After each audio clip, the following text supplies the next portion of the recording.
Okay, so we are on 2.6, which is the rational zero test. So what the rational zero test is it basically determines all of the possible rational zeros of a function. So all along we've been factoring, we've been doing synthetic division, we've been doing all sorts of things in order to find the solutions of a function. So one quick thing, I might abbreviate this as RZT, rational zero test, just for quicker writing as we go.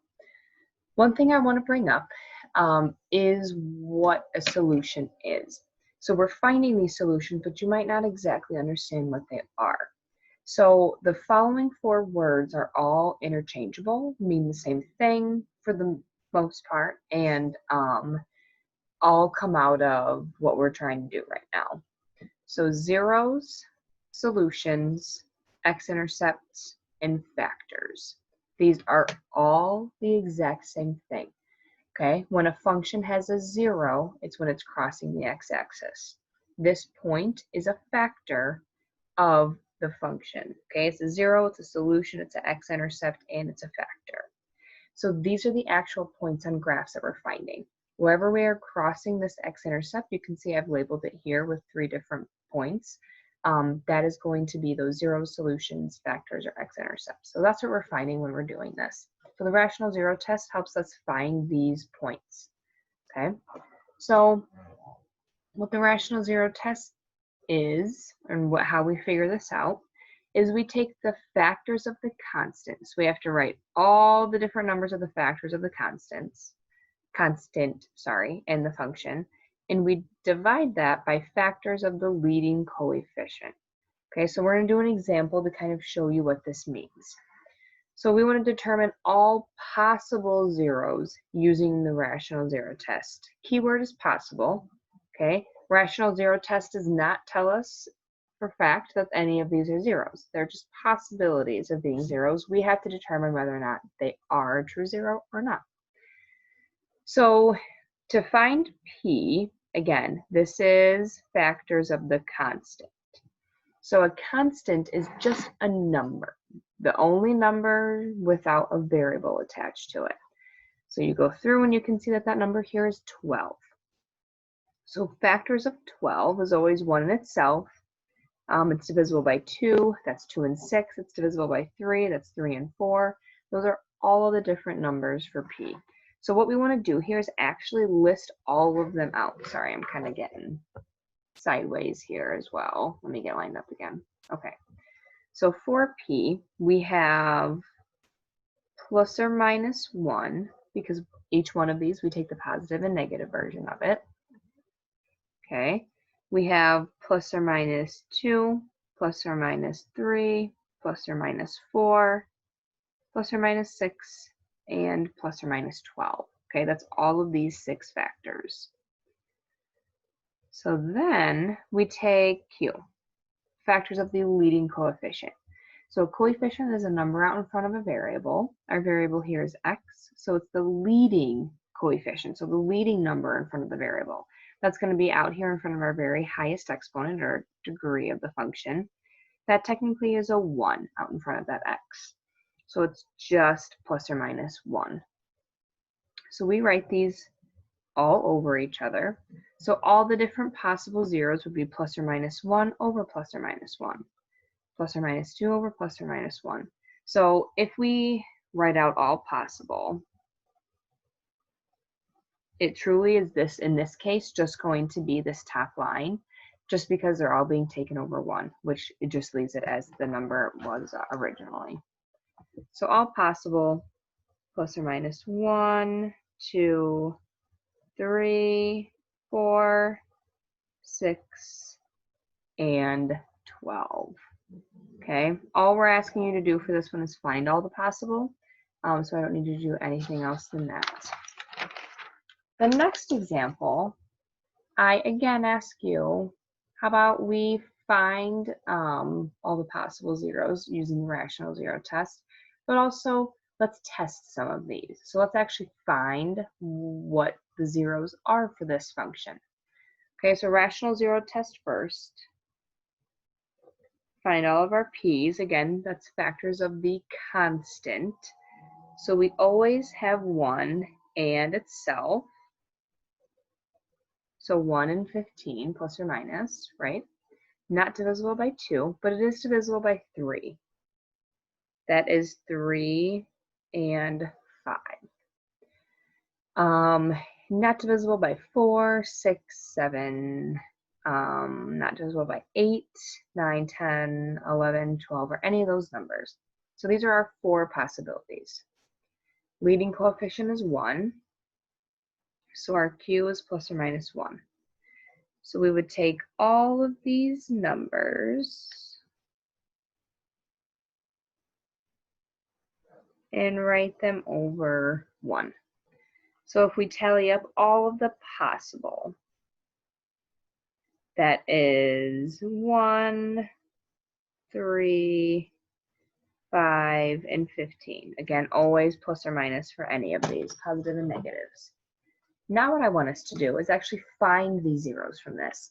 So traditionally, you would not be able to use a calculator on this example.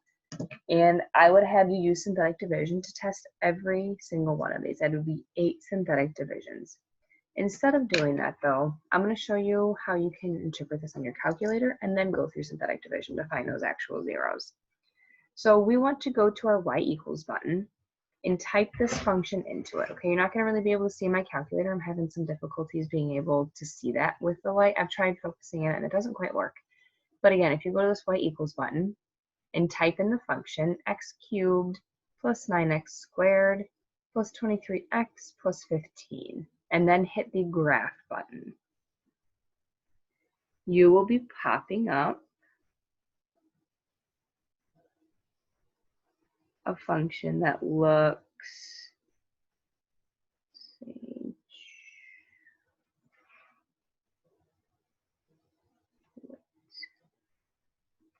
uh-oh. There we go.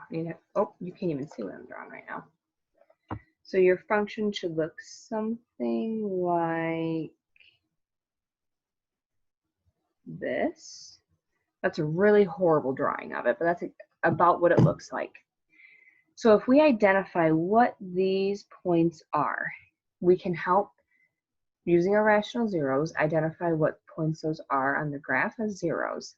So the first one I'm coming across is -5. So I think that -5 is one of them. I also think that -3 and -1 is a 0. So I'm going to set up synthetic division. Remember, if something is a factor or a 0 or a solution or an x-intercept, when you run it through synthetic division, if you get a 0 as the remainder, then that is in fact true.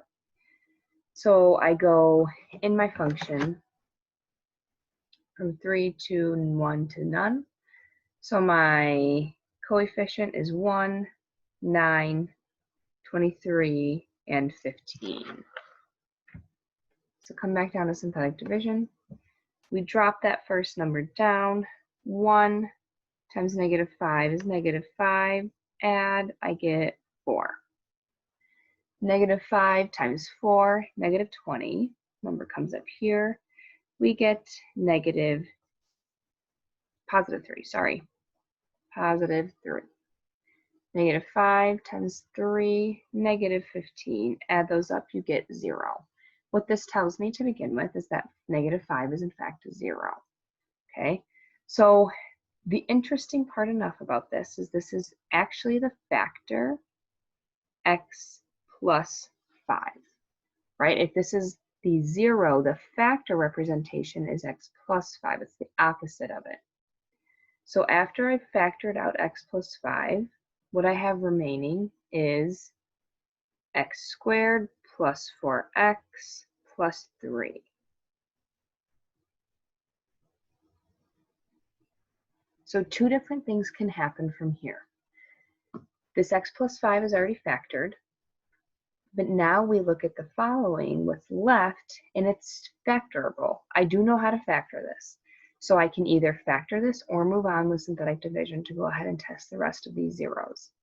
I'm confident in your factoring skills, so I want us to go ahead and factor this.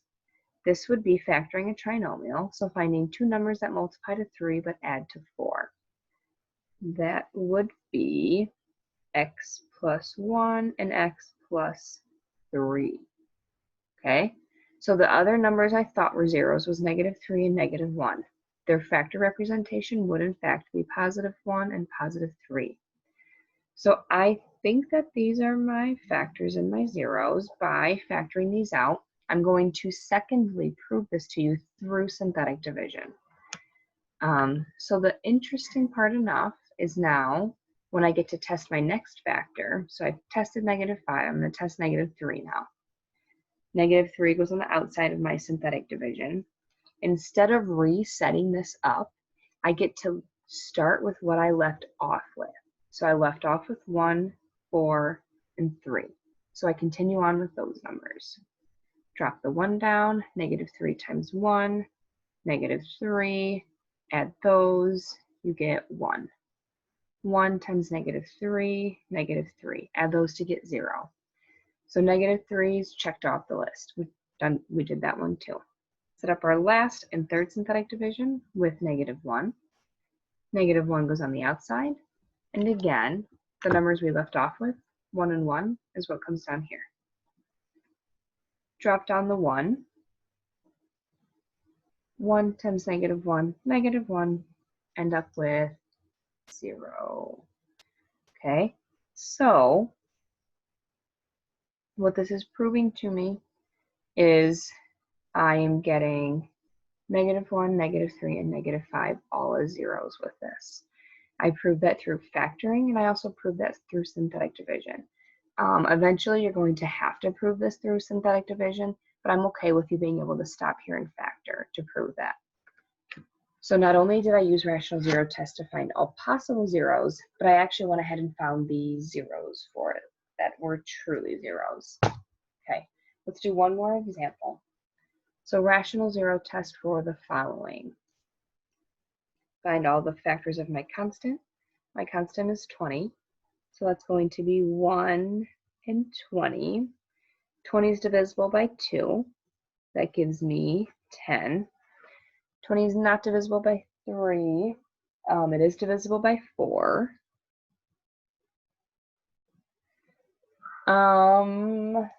I think, yeah, that's all of them because I got 4, 5. It's not divisible by 6, not 7, not 8, 9. I got 10. It's not divisible by 11, 12, 13, 14, or any of those numbers. So I think I got them all. My Q, or my leading coefficient, is 1 again. So I have plus or minus 1. A heads up, it won't always be 1 as your leading coefficient. There are a lot of times that does occur to make things easier for you, but it's not always the case. So if I put all of these numbers over 1, I still just get all of those. So if we label all possible, we get plus or minus 1, 2, 4, 5, 10, and 20. Okay, so now again, let's go ahead and graph this in our calculator. We want to put in x cubed minus 8x squared plus 11x plus 20. And we graph it, and what we get is, if you can see this, it crosses here and it goes way up top where we can't see it anymore, and then here and here. So if you're counting over, you see -1 is one of them, +4, and +5.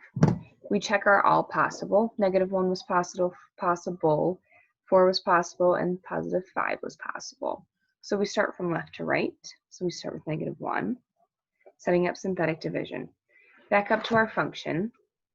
Coefficient is 1, -8, 11, and 20. So those numbers go into our synthetic division. Again, drop that first number down. 1 times -1, -1. Add those to get -9. Negative 9 times negative 1 is positive 9. We get positive 20. 20 times negative 1, negative 20. Add those to get 0. Negative 1 was truly a 0. Its factored version would have been x plus 1. What we're left with is x squared minus 9x plus 20. So again, I want you to test, do you think you could factor this? Is this something that you could factor without going forward with synthetic division? We would need two numbers that multiply to positive 20 but add to negative 9. If we use negative 4 and negative 5, multiply to positive 20, add to negative 9. Negative 4 is a factor, positive 4 is a 0. Negative 5 is a factor, positive 5 is a 0. Those all test out. And again, you could keep using synthetic division to get through this to also prove all of those. So two different ways for now. When we do continue moving forward, there will be some that you have to use synthetic division for, but just so you have all the different options for these. Okay, that is 2.6. Let me know if you have any questions.